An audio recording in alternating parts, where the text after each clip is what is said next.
Hi, everybody, and welcome to our webinar, Making Inclusion and Diversity Part of Our DNA with USA Today Network. I'm so excited to bring the USA Today Network back for Part 2 of their series around diversity hiring.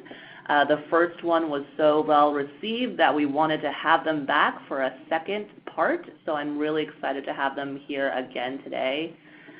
Before we get started, I just wanted to give a little bit of background on Jobvite. So Jobvite enables leading companies to recruit, source, and onboard all within a single platform. With over 10 years of experience focused solely on recruitment and a recruiting strategy that emphasizes putting candidates at the center of recruiting, Jobvite has helped companies fill over 1 million jobs to date. So before we get started, I just wanted to also cover a bit of housekeeping items as well. First, you'll notice that all lines have been muted to avoid background noise. But we would love to have your questions, so if you want to use the chat box at the bottom of the ReadyTalk panel, we'll be monitoring it throughout the presentation and saving your questions until the end. Additionally, all attendees will receive HRCI and SHRM credits by attending this webinar, and we'll be sending out the code for these at the end of the session along with the webinar slides and the recording itself. So with that said, I want to turn it over to our speakers from the USA Today Network team. Hi, thank you, Angela. I will start. I'm Linda Ertz. I'm the Director of Talent Acquisition for Gannett, also known as USA Today Network. I've been here for 5 years, and I lead a team of about 30 recruiters, and we're thrilled to be invited back. Thank you, Angela. Hello, I am Brittany Payne, and I am the Project Manager for Diversity and Employer Branding. I've only been here a little over 5 months compared to Linda's 5 years, but I'm happy to be on the call today. Hello, everyone. My name is Latoya Johnson. I am the Senior Manager of Inclusion, Diversity, and Equity at USA Today Network, and I also serve as the HR Business Partner for HR, so HR for HR. And I am thrilled that you're our HR for HR representative. Thank you all for joining us. So we're really happy that we've been invited back. For those of you that this is your first time in our discussion, we are just really excited to share a little about who we are. Our parent company, as I said, is Gannett, which is headquartered in McLean, Virginia. So who are we? We're a global company which includes over 100 local media sites. In the U.S., you may have a site locally to you, Guam, and the UK, which is NewsQuest. We are very proud to say that we are in the top 3 in providing news and information. We have a local to national and national reach to our iconic USA Today brand. And all of these iconic institutions all form the USA Today Network. And we're proud that we reach more than 125 million unique digital visitors every month, empowering communities to connect, act, and thrive. We are a unified nationwide media organization focused on the needs of our customers and businesses. Brittany, you want to tell us a little bit more about USA Today Network?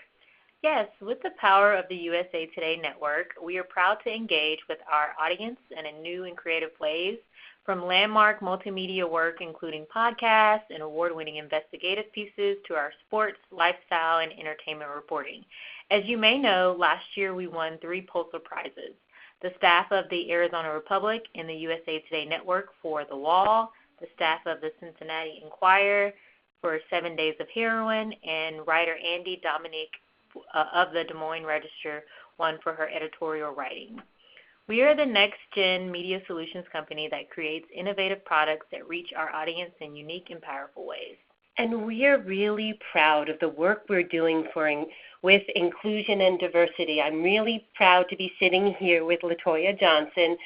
And can you give us a little bit more information about our inclusion and diversity, maybe our statements? Absolutely. Thank you, Linda. So in researching best practices, we found that top companies tell their story in a form of a short, straightforward commitment to diversity and inclusion, representing their commitment. So we created our own story. Shared experiences, diverse voices, common connections, united goals, one network. And to summarize this short, sweet statement, we live our purpose through our culture where diverse voices, backgrounds, and experiences are fundamental to our success. We value strength in community, progress through passion, action with purpose, and belief in people. We solve problems together, believe collaborating early and often is key to transparency, and that our individuality drives innovation, broadens connections, and inspires growth. With optimism and courage, we build open and honest relationships, encouraging putting ourselves in our customers' shoes, experimenting our way to find the answer, taking on the big and the bold through informed risk-taking, own our commitments, help others to rise to their best selves, respect and celebrate our diverse voices, all while having fun along the way. Inclusion, diversity, and equity are essential to our culture and to our success as an organization. Our behaviors drive the way we do business, including how we interact with each other, our customers, and our readers. Inclusion is what we do, diversity is who we are, and equity is how we operate. When everyone can bring their whole self to work and feels included, we are a much more productive and successful digital media network. And that is our story. Thank you. I will say what I really love about, and this is kind of a tip to our audience, with our inclusion and diversity statement, I really think it's powerful that we have our behaviors. You know, we like the fun along the way in talent acquisition, just so you know. But we add that to our statement, which I think is best practice. So we will continue to give you guys tips as we go. Interestingly enough, let's talk through. So a lot of what we did is based on the questions we received last time in our webinar. And we wanted to make sure that we gave you a little bit of the, we had the what the last time. So if you've seen that webinar, you'll see what we did. What we really wanted to do is to give the how. And so to go through that, let's go a little bit. One of the top questions we got last time was, how did we get this? How did we start? How did we go through and develop this, and how did we convince our leadership team? Latoya, do you want to go through a little bit of that for us? Sure. So we would not have the impact that we do on what we do, and we would not be able to share how we got there without starting with our leadership team and board of directors. When we're asked, how do you get buy-in from executive leaders? Well, the answer is having a CEO who is accountable to our board of directors. We are proud to have a board who are diverse in ethnicity and gender and also have diverse perspectives. Inclusion, diversity, and equity are top of mind with our board and is weaved into all that we do and all that we are accountable for. So I'm going to talk to you a little bit about our CEO call to action. So our CEO, Bob Dickey, a couple of years ago, joined a list of CEO business leaders signing into a pledge to show our increased commitment to advancing diversity within our organization and fostering an inclusive environment. This commitment consists of three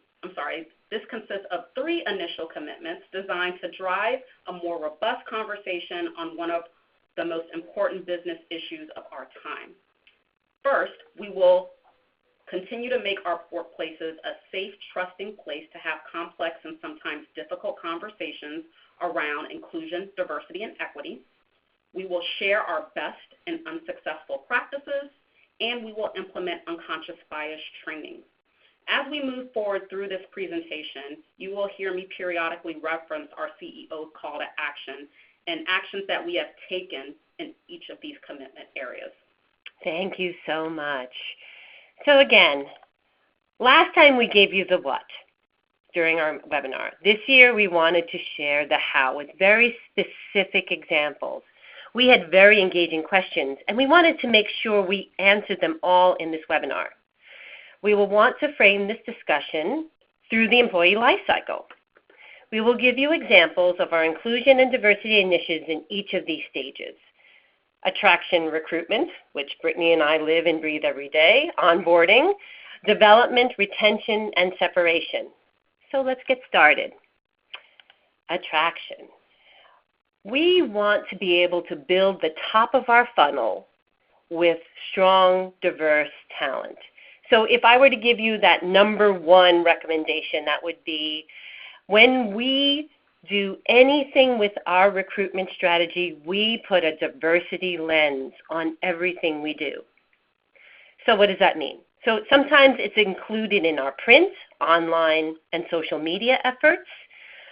We wanted to give you a specific example. So in this scenario, we had trouble finding diverse talent in York, Pennsylvania. So what did my recruiter do to try to attract a more diverse slate? What he did was to work with the local team to create an ad campaign. So this ad campaign, which included grassroots efforts in the local community, included signs, posters, banners. I mean, anything you do from an ad perspective, I feel like we did in this scenario. And as you can see from this example, our print, digital, and social media images have a diverse lens. But that wasn't really where we had all of our impact. It was by working with the local community. We worked with local Hispanic groups to help drive the campaign. We were able to increase the hiring of people of color in Yorktown by 10% with this campaign. I'm going to say that again. We were really proud. We had so much trouble, and by adding a diversity lens and to partner with local groups, we were able to see the results. We don't just stop there. Since the last we met, we have added several new features on our career page, and I invite you all to look to see what we've done. We updated all the content on our career site. That seems like a given. But what we also did was to add new landing pages, specifically the inclusion page, because as we were mentioning in our last webinar, people want to be able to see themselves on your career site and feel like they could work there as well. So we added an inclusion page, we updated our benefits page, and you can see some of the things on the slide that we added. And as many of you know, one of the best pools of diverse talent is early in career. So we bolstered our internship page. Again, we're just giving you 4 examples of what we added to our career site, some specific examples that you can add as well to any of your strategies. Now, the inclusion landing page was really something we're proud of. Brittany, do you want to go through a little bit of where they can find it and what we found? Sure. Adding the inclusion page, we saw immediate results. The inclusion page can be found on our career site. It increased our total page views, referral traffic, and average time on each page. We track this month over month and report out directly to our Chief People Officer and our CEO. The numbers from July 2018 when we started to July 2018 were 1,247 page views, with 109 being referral traffic and an average time of 88 seconds spent on each page. So for those keeping track, we've just increased our traffic. Again, things that we would not have if we hadn't added an inclusion page. Thank you so much. And I want to point out something that Brittany said. We have a monthly report to our Chief People Officer, who then gives a report to the CEO. One of the things you'll see as a pretty common theme for us is we have goals, we add a stretch goal, and we hold ourselves accountable. And you will see we are extremely data focused. We feel that if you have the data, it then is irrefutable and can tell your story. But with recruitment, it's more than just attracting talent. What did we do? We were asked last time, what are we currently doing to increase the number of page views? Oops, sorry guys. I feel like we've lost a slide. Let me just make sure it's not ahead of us. Nope. So imagine this. We had a sourcing strategy training that we gave to our recruiters. And in this, we were able to, Brittany, do you want to help me with this since you delivered that training last month? Yes. So our biggest recommendation is to be present on campus, getting to know the faculty to build better partnerships. We've hosted campus events and done developmental workshops, but speaking to this training specifically, we held a diversity sourcing training with all of our recruiters and our talent acquisition managers, providing them with examples of historically Black universities, female colleges, diverse fraternities and sororities, and diverse associations. And they can use these for sourcing candidates. We also provided examples of what diversity is and why it's important. Thank you so much. I apologize that we went a little bit out of order. One of the things that we also then recognize is that one of the easiest ways to find top talent is to find this in our early in career. So each of our recruiters create their own recruiting strategy. Here are just some of the examples of our campus strategy. We found we had to start small. In fact, we started with 3 schools. And we started with some historically Black colleges and universities, HBCUs. Our goal was to do more than just check the box at career fairs. We met with the advisors, built campus relationships, host shadow days. But I will say this, more importantly, we influenced curriculum and cornerstone projects. Our intention is to help frame out what students learn and how they're evaluated. So we had several directors go to campus, see their cornerstone projects, and give feedback. My recommendation, the more you partner with schools, the more opportunity you will have to meet with their best students. Last year, we hosted over 100 students from across the country for job shadows and tours. This provided students the opportunity to get an inside look into the USA Today newsroom, which I will say is very impressive, meet with our team, and learn what we're doing in the digital media space. Brittany, do you want to talk a little bit more about some of our other college campus recommendations? Yes. So last year we spent a lot of time building our brand on campus. So earlier this year we were a part of a diversity breakfast, which provided students the opportunity to get an inside look into the USA Today newsroom, meet with our teams, and learn about what we are doing in this new digital media space. We added these students to our summer internship pipelines and for review by our teams. We also hosted a Women in Media panel at Howard University, where panelists included our Director of Corporate Communications, editors, writers, and marketing professionals. The event provided insight from women's perspective on a career in media and was also used as a motivational event. Over 30 students, primarily women, at Howard University attended and were able to participate in a Q&A and meet with the panelists after the event. We've done a lot of work. A lot of thought has been gone into both building our internship program and just our overall early in career strategy. Again, the more you can be present, I mentioned before, we're a McLean-based company. And so it was easy for us to go and partner with Howard University. You have universities across the United States. A lot of times we're asked, well, how do we start? Just pick one and partner with them. Get to know their faculty, get to know what their specialty are, and to really be able to kind of deep dive in. The more time, again, that you put in, the more likely you're going to get a result. So what do? As I said before, we have a goal, we have a stretch goal, and we have our metrics. So what we pride ourselves on is keeping it real. And for us, we look at it from the interview slate perspective. So as talent acquisition, what do I ask my team? I want to make sure that we're representing our consumer base in our interviews. And we want to make sure our interview panel, those are the people that interview, are also have diversity. So that, again, just like having an inclusion page, we want to make sure people feel comfortable and they can see themselves working for us. And so, again, what we do is we keep an accountability to our CEO. So in some respects, I'm sharing here a snapshot, which we share with our leadership team monthly. these are not our exact numbers, but we wanted to give you an understanding of what our interview slates look like.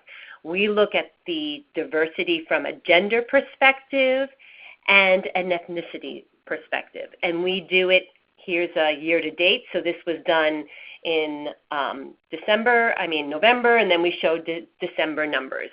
Again, you can see the change month over month, and then we want to make sure we give an all-up year look. We do find that some people, because our application is self-identified, we do give people the opportunity to say they're non-binary. So sometimes we have a not identified in gender. And again, we do give them the opportunity to decline. But we want to see our trends. We want to show, as managers, we want to show our accountability to show that our recruiters are giving and attaining their goals. And we can do this month over month and then throughout the year.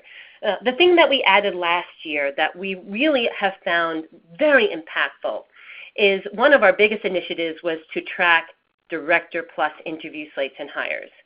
We're trying to make a more conscientious decision on our roles, specifically our leadership roles. And we want to make sure that these leaderships reflect the communities we serve. Again, what did I say? We do goals, we have stretch goals. In this case, how did we get the numbers? We look at the civilian labor force. So the benchmark is 47% female and 38% people of color. What we've done is put a stretch to 50% female and 38% people of color. Again, this is something that you will look at yourselves, being able to see where you are and to kind of make a goal and then make sure you're sharing how you're going to keep yourselves accountable. We received in our last webinar a lot of questions about how do we make sure that the interview process is fair, that it's not biased. So I'm going to have LaToya, who ran this for us, give you a synopsis of our unconscious bias training.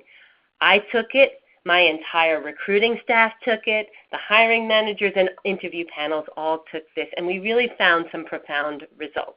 LaToya? Thanks, Linda. So as everyone recalls at the beginning of this presentation, we talked about our CEO call to action and our 3 commitment areas. So this is our first commitment area that we're going to talk about. We implemented unconscious bias training last year. So inclusion, diversity, and equity, going back to last year, was added to our annual required company-provided trainings, beginning with the topic of unconscious bias, how to recognize it, and what you can do about it. We partnered with IBIS Consulting Group, who developed an effective e-learning courses that were interactive, engaging, rich in content, and included videos and exercises. We focused on bias in 3 areas. We started with an introduction to unconscious bias, where bias is defined and key biases that negatively impact the workplace and steps that can be taken to overcome it. In addition, the course focused on multicultural teamwork and cross-functional communications, interactions, and being an ally. Next, as Linda mentioned, our entire talent acquisition team took part in unconscious bias in recruitment and hiring that discussed the impact of unconscious bias can have on decisions during 3 key phases of the hiring process: job postings, resume reviews, and the interview process. Finally, our organizational development and learning team took part in unconscious bias in career development and performance feedback that highlighted some of the most common and harmful biases that can undermine performance feedback and career development. At the end of each module, we included a survey that enabled employees to give their thoughts and feedback. As you can see here, our training was well received, and feedback has since been applied in some of our initiatives, in addition to our follow-up training that's happening later on this year. Yeah, it's very exciting that we're doing this, and we hear a lot of positive feedback that we use. So what do we do during onboarding? Again, this is something that we pride ourselves on. So the last time we spoke, we talked a little bit about surveys. And so I do have an update on what we've done. So we started doing our surveys in SurveyMonkey, free subscription, easy. We then have graduated to Glint, which is an enterprise-wide platform that we're using. And so one of the things we felt very strongly to do in our new hire survey, we asked new hires after being here about 60 days to answer whether they agree or disagree with this statement. So it's a 5-prong. It's strongly agree, agree, neutral, disagree, or strongly disagree. I feel comfortable being myself at work. And not only are we asking this, but we're making sure we're translating our surveys into Spanish, French, and Portuguese to make sure we have, again, the inclusion piece to make sure people are comfortable in their native tongue. The response from this, we will talk a little bit about our employee resource groups, our ERGs, and our ally campaign. Let's go through our employee resources groups now. As LaToya heads this, would you like to walk us through this, LaToya? Absolutely. So back to our CEO call to action, commitment number 2. We are going to talk about how we make our workplace a safe, trusting place to have complex and sometimes difficult conversations about inclusion, diversity, and equity. So we're going to start with our employee resource groups. These groups are diverse, employee-driven groups joined together based on shared characteristics or life experiences, all in the pursuit of recruiting diverse talent, strengthening professional growth, personal growth, and most importantly, being inclusive without being exclusive. Our ERGs are diverse in membership, open to all employees, and serve as a resource for learning and building connections, whether it's through membership or as an ally. Our ERGs are instrumental in advancing our culture. In addition, they continue to research, share, and implement best practices. Our ERGs tackled on a number of diverse themes throughout the year, including work-life balance, unconscious bias, understanding the needs of introverts and extroverts, personal and career development, and ways to better connect with the communities that we serve. So we have currently 6 employee resource groups, and we will continue to grow over time. And I'm going to talk a little bit about each of our employee resource groups. Starting with African American Forward, that focuses on expanding and empowering Black leaders here at Gannett. This group provides a platform for employees of color to elevate their voices and grow their careers within a network of mentors and allies at all levels of the organization. Interfaith Forward welcomes, fosters, and celebrates faith and religious diversity across Gannett, focusing on educating and understanding employees of all religions, beliefs, and traditions that are reflective of the communities that we serve. Military Forward is committed to bringing together the community of veterans, active military members, families, and allies to promote the understanding of the service community and culture, as well as helping them transition to civilian life. Next Gen Forward is an open forum for idea exchange for employees who want to understand and embrace generational differences that ultimately drive organizational success while making positive social and community impacts. Pride Forward welcomes all Gannett employees, LGBTQIA+, and allies to join and engage in conversations and take actions to improve the lives of all people with the community regardless of orientation, gender expression, and gender identity. And finally, Women Forward connects employees across the network, focusing on gender equality in the workplace through understanding, leveraging, and developing the capabilities of employees at all levels through personal and professional development. A focus area for us this year and beyond is to position our ERGs to be a true source, not only to employees, but to the business as well, as we continue to tackle on current events, as well as serving as an additional pipeline for attracting and retaining talent. You can learn more about our employee resource groups by visiting our newly enhanced inclusion page Brittany mentioned earlier on our career site. Thank you so much. I will say, I think these groups are a cornerstone of what we're doing. I mean, even things such as the difference in working with extroverts and introverts. I mean, we tackle these during the discussion because, then again, the idea is for inclusion, not just if you're part of maybe identify with one of these groups, but it's for any Gannett employee. So thank you so much for leading this, LaToya. From a development standpoint, a lot of this is also about inclusion. So, LaToya, do you want to talk about our ally campaign? Because that really is an area of development that we have that make everyone feel included. Yes, this is a campaign that as a company we are especially proud of. So addressing our third commitment in our CEO call to action is sharing best practices. So during our Introduction to Unconscious Bias e-learning course last year, there was a featured segment that talked about how to go from being a bystander to being an ally in the workplace. Rather than focusing on being an ally to a specific group, we created a campaign that focuses on educating, empowering, and embracing everyone, regardless of differences. Our Ally campaign is a company-wide initiative to educate and encourage employees to support and stand up for others in the workplace, all in effort to providing an environment where everyone feels welcome, included, and valued. In addition, we are committed to having a workplace, again, where everyone feels safe and open to have difficult conversations about inclusion, diversity, and equity. And to share a couple of tips on how to be an ally, you have to be supportive, meaning educating yourself and empathizing with others. 2, be aware, embracing and recognizing both differences and commonalities. And as you recall, it's something that's included in our inclusion statement as well, both differences and commonalities. Listening to different points of view, giving equal voices to all. Number 4, empowering yourself and others. Be brave in interactions, conversations, and actions. Build a stepping stone for more inclusive and collaborative environments.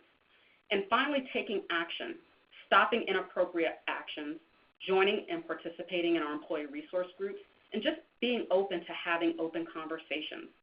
In summary, being an ally just isn't a status or identity, it's taking action to help others. So we invite and encourage our employees to signal their support and letting others know that they are an ally by simply either posting in their work area or include it as part of their email signature. This poster, as you see on your right, represents who we are as an organization, which was a result of several focus groups where we asked employees what being an ally means to them, as well as what inclusion, diversity, and equity means to them. For this campaign, it was really important for us that it represented our story. Everyone was involved in the creation of this campaign, and everyone's words were used. In the background, just simple action statements on what inclusion means to them. So our diversity and inclusion tagline, diversity is who we are and it's what we do. And our 3 pillars, educate, empowering, and embracing, is all an effort to achieve full inclusion for everyone. And so those of you that might be taking notes, I think the takeaway is we didn't just do this in a bubble. This wasn't LaToya thought this would be a great opportunity to highlight this from research that she's done. We actually did focus groups to make sure that what we said resonated with our employees. And that goes along a little bit with what we want with retention. So our recommendation for retention, LaToya, do you want to talk a little bit about focus areas and the fact that we listen to our employees? Yes. So I'm going to pretty much summarize this slide. So these are our 29 focus areas where our theme this year is everybody is in. So we're going to continue to embed inclusion, diversity, and equity and values, priorities, and goals in our DNA.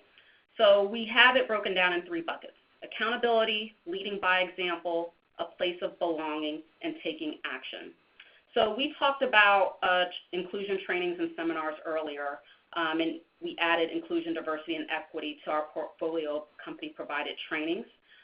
We also launched our Ally campaign, and we are expanding our employee resource groups to be a true impact to the business, which serves as a place for educating, having open conversations, and being a sounding board for bringing up complex topics. In addition, tapping our ERGs to set them up as advisors in attracting diverse talent and succession planning, and encouraging leaders to be conscious of unconscious bias. Our employee pulse survey. So we conducted periodic surveys to help us understand our progress and to hear from our workforce. We use our surveys for everything. We believe it's truly important to listen to our workforce. Survey questions cover topics such as how comfortable employees are in bringing their true selves to work, their openness to diversity-related conversations, and fair practices to support our inclusion, diversity, and equity efforts. Some examples are where our work there's a sense of inclusion regardless of differences. my work environment is open to having conversations around the topics of inclusion, diversity, and equity. We have groups called our Employee Resource Group ERG executive sponsors. So our executive sponsors serve as advocates within the USA Today Network to help employees understand and support our mission to maintain a culture of inclusion and engagement where everyone feels like they belong. In addition, they serve as a coach to providing a senior leadership lens to the business objectives, informing mission and vision of ERGs while mentoring and evaluating new network of emerging leaders. So as I talked about our employee resource groups earlier, each of our 6 employee resource groups have a sponsor at our executive level. We are going to continue to recruit and retain a diverse workforce at all levels. So we are holding ourselves accountable in our employees' experience, ensuring everyone feels welcome, valued, and leveraged. In addition, we are committed to focusing on greater inclusion of women, people of color, the LGBTQIA+ community, those with disabilities, veterans, generational workforce, and diversity of thought and other underrepresented groups in leadership roles. It is essential that our employees' content and products are reflective of the communities that we serve, made up of a diverse mix of identities, experiences, and perspectives, serving as a source of strength towards emerging both individuality and diversity. Now, we are not by any means done yet. We are continuing the momentum we've built and remain confident that we'll continue to raise the bar even higher by embedding our inclusion, diversity, and equity values, priorities, and goals within our existing day-to-day. I love this wordle here because these are words, and so the larger words are the ones that we had more often than the other. And so when you look at this, you can see that people believe in respect, being safe in their environments, champion. I mean, the words here are really powerful. I really appreciated that the group and the focus groups were able to come up with this, and then we were able to build our strategy based on that. Again, the idea is there's no cookie-cutter way of doing this. It's something that you really need to work with your organization, make sure there's an inclusion. You can't really have diversity without inclusion and equity. They don't work without the other. They do not work without the other.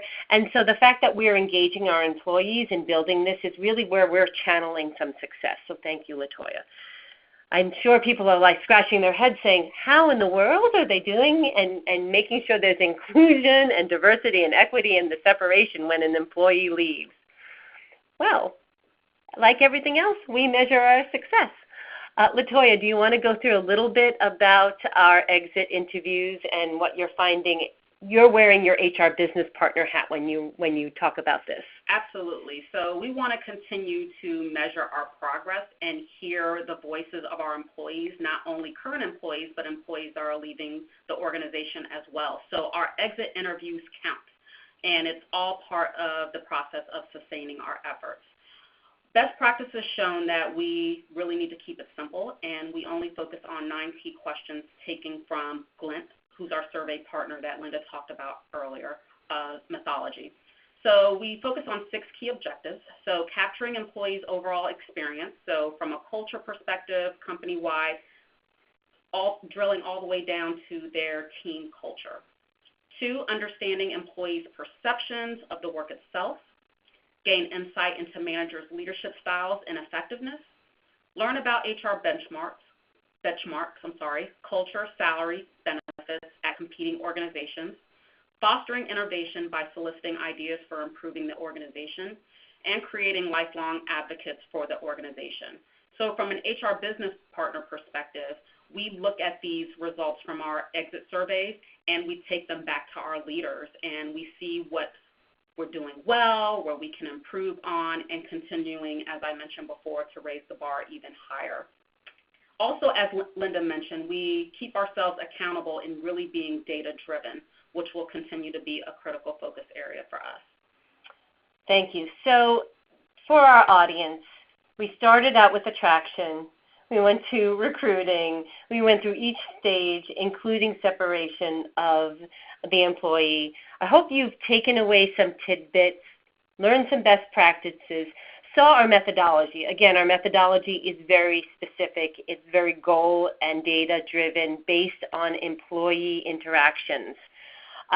Angela, I think we're done with our piece that we had from a presentation standpoint. Did we have any questions? Thank you, Linda. Yeah, actually, we have a bunch of questions from the audience. So I'll get started on the first one I see here is a really good one. It's, how do I get started on diversity hiring? It's Linda again. I'll take that. I think it's just start. Yeah, it sounds simple when I say that, but the thing that you really need to look at is you need to look at your own business, see where you can make impact, see how you can add. So again, our recruiters use a diversity lens when we're trying to do anything with an attraction.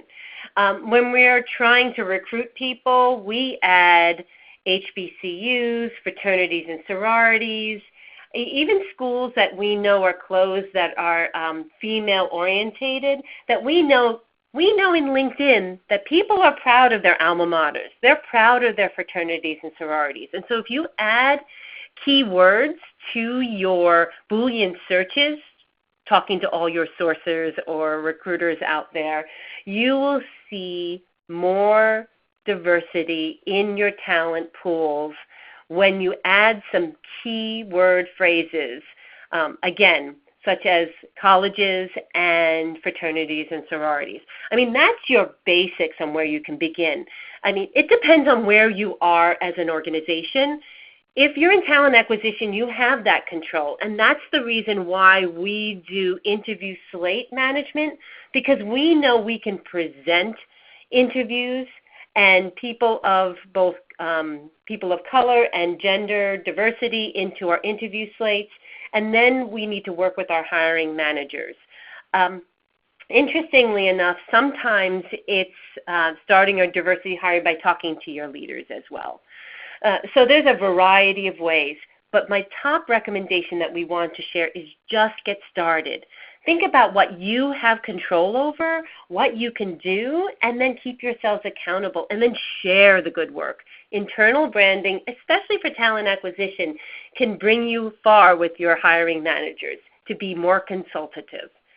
So yeah, I think that was a great question, and I know I went on a few different tangents, but there are so many opportunities to start your diversity hiring. Again, the idea is just start somewhere. Great. Thank you, Linda. Actually, you touched on one point that brings me to my next question, which is how do I convince my leadership team that diversity hiring is something we need to focus on? Awesome question. This is Latoya, so I'll take that one. So here at Gannett, inclusivity is not just a mindset, it's a continuous journey. A journey for our organization and employees at all levels. Our strategy is to incorporate inclusion, diversity, and equity in everything we do every day. Throughout our employees' life cycle, we leverage inclusion, diversity, and equity in conjunction with our business core values and behaviors.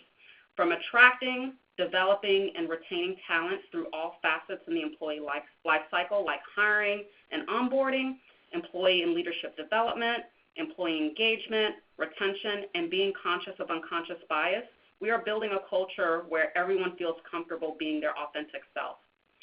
We are accountable to our entire employee base to ensure all employees feel welcome, included, valued, and leveraged.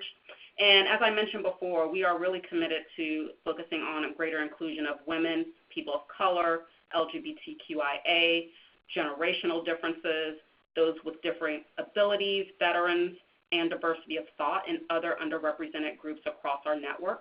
And it starts from the board of directors to our executive leadership team and throughout the organization. It is essential that our employees' content and products are reflective of the communities that we serve, and inclusion is everyone's responsibility. Our entire ecosystem of stakeholders will work together in collaboration while actively supporting one another in building a meaningful, inclusive, and diverse workplace with everyone having an equal access to success. So we will continue to progress in this journey. I think it's also just a conversation that we have with our leaders as well. The thing is, we know one of the things it's easy for the USA Today Network is we're digital media. Yeah. We know that our consumers are the ones that are spending the dollars. So sometimes it's going to your leaders to express that diverse companies with diverse products make more money. They do. They do. I was just going to say that studies have shown that companies with employees coming from diverse backgrounds are more creative and perform better by up to 35% compared to non-diverse teams. Thank you, Brittany. Anyone else have anything else to add to that? I think we covered that, Angela. Okay, sounds good. Yeah, we've got a ton more questions to ask, so let me go on to the next one. So I have a question here about, do you have an example of a diversity inclusion metric? Yes, I will say this. So interestingly enough, we talked a lot about setting goals, then maybe setting a stretch goal, and then having the data to tell the story. So specifically, we start out with our application. We ask people to self-identify. And if we have that information, this is how the genesis of that happened. We were asking that piece. We were asking gender. We were asking ethnicity. We were asking if they were veterans, and then also if there was someone that needed accommodation, if there was any disabilities. Yeah, we were collecting all this data and not doing anything with it, not doing any reporting on it. And so we talked to our people analytics team to understand the civilian workforce and what could we expect? What could we expect as an average for our interview slates? And that's where we came up with the 47% gender and 38% people of color.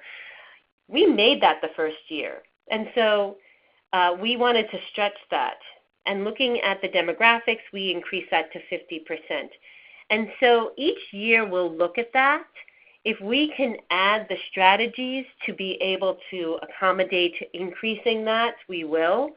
But again, it's so important to have that diversity.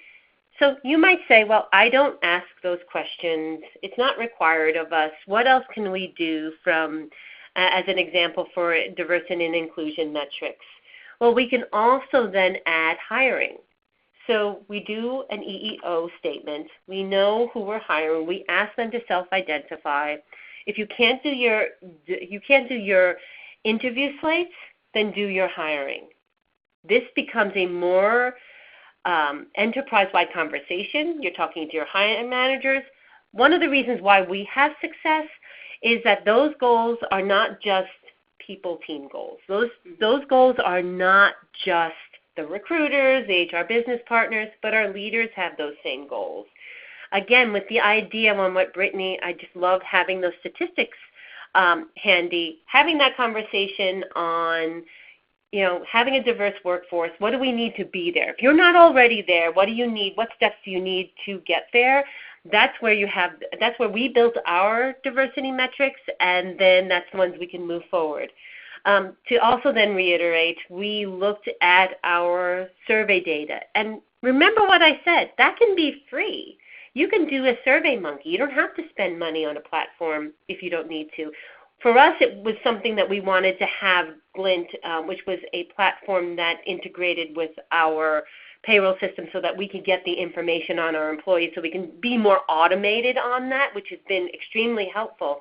But then set your metrics on what percentage agree or disagree with those statements. And what we found is we were able to build the idea of the ERGs and the Ally campaign based on that. And then LaToya has metrics on how many people took unconscious bias training. Again, as people team, we can be able to regulate the percentages. So we said 100% of our recruiters needed to take it, 100% of our HR business partners. But everything that we said had a metric attached. And so that's exactly what my recommendation is. Diversity metrics can be found at every stage of the employee life cycle. You just need to find them from your organization. Thank you, Linda. Actually, that's a perfect segue to the next question that we have here from the audience, which is what part of the employee life cycle is most important to diversity hiring? That's a good question. I think it depends who you talk to on what's the answer you will get. We're all smiling here when we say that. But I think from a talent acquisition, again, the talent acquisition team can control what our advertising looks like, the search strings, the Boolean search strings that we have. I think where we are most impactful and the one where maybe most important would be the conversations with the hiring managers. And so what I would say to that is, as a strong recruiter, you should have a consultative conversation with your hiring manager. And that hiring manager, that at the kickoff call, so at the very beginning of your rec review process, you should be having a conversation about who's interviewing. Do we have a diverse interviewer? Will people feel comfortable when they interview with us and see themselves working here? Are we representing ourselves in our interview panel? And then also, what are our goals on your team? What talent gaps do you have? Like, these are consultative conversations that we can have that really can be that one-on-one conversation. Any good recruiter is having a kickoff call with their hiring managers. We're all nodding our heads. Some of us have HR business partners as part of that conversation so we can see the whole story, because HR business partners partner with talent acquisition on the overall talent for the organizations. LaToya, you might disagree with me, but I think the conversation with the hiring manager, setting expectation and making sure that you start the recruitment right is what I think is the most important for our diversity hiring. And just from an inclusion, diversity, and equity perspective, I find that all stages are equally as important. It's all about the employee experience from the beginning and throughout. We're not only just interviewing candidates, but they're interviewing us as well. So we want to set ourselves up as an organization and showcase our commitment to inclusion, diversity, and equity, starting with our inclusion landing page. And as Linda was mentioning, we want people to be able to see themselves here and to be able to see themselves grow here and want to stay here from a current employee perspective. And let's not forget, anyone that interviews with us may be a consumer, depending on your company you work for. Mm-hmm. So what do we want to do? We want to make sure that we're giving everyone a very positive candidate experience. And every recruiter, and I'm talking as a TA leader, we need to make sure recruiters have good value proposition conversations with them as well. So it kind of goes back again. I'm still taking it back to the beginning conversation that recruiters have with their hiring managers. But yes, if we don't have that inclusion up front, the value proposition, candidate experience, we're going to find that we sometimes may lose a consumer. Yep, and we're going to continue to be data-driven. I mean, when we bring people on board, we ask them what their overall experience was so that we can continue to measure our progress there and make tweaks where we need to. Agreed. Got it. Thank you both. We're winding down on time now, unfortunately, so we just have time for one more question. And the question is, do you have benchmark numbers that show success? Yes, I mean, the interview slate information is a success, but it's our hiring. You know, the one area that I will say that we should all take a look at is our director and above hiring. We've been diligent in our interview slates. We don't always make it every month, so I'm not going to try to paint a picture on that. But we are having the conversations. We want to make sure from a gender perspective, we're about 50-50, just like our consumer base is about 50-50. And we want to make sure from, especially our director plus, our directors and above hiring, is also, if they're anywhere between 30 and 40%, we want to be anywhere between 30 and 40%. And I think, especially from our company perspective, you know, it's something that comes from our CEO, it comes from our board, it comes from the talent acquisition team, it comes from the HR business partners in our conversations. But these really are, again, look at your civilian workforce, look at your own numbers. Like, we all have numbers in our system. Again, it kind of goes back to that first question, which was how do you start? in some respects, even your benchmarks start with you. Take a benchmark pulse. Look to see where you're starting. Then make a goal. Then try to meet those goals. Then try to have a stretch goal. But then keep yourselves constantly in communication with the people that you feel are most important, which may be your HR business partners or your hiring managers. And then our leaders. And it really goes back to why we're here today, right? Discussing the importance on inclusion, diversity, and equity and making it part of our DNA. And, and instilling those practices throughout the process so it becomes part of our overall culture. I think we're out of time. There may be other questions. Yes. Angela, you can always send them to us. Yes, unfortunately, we are all out of time. There are a lot more questions, unfortunately, that we did not get to. But just a note for the audience that we will be forwarding all of your questions to the USA Today Network team to try and get those answered for you.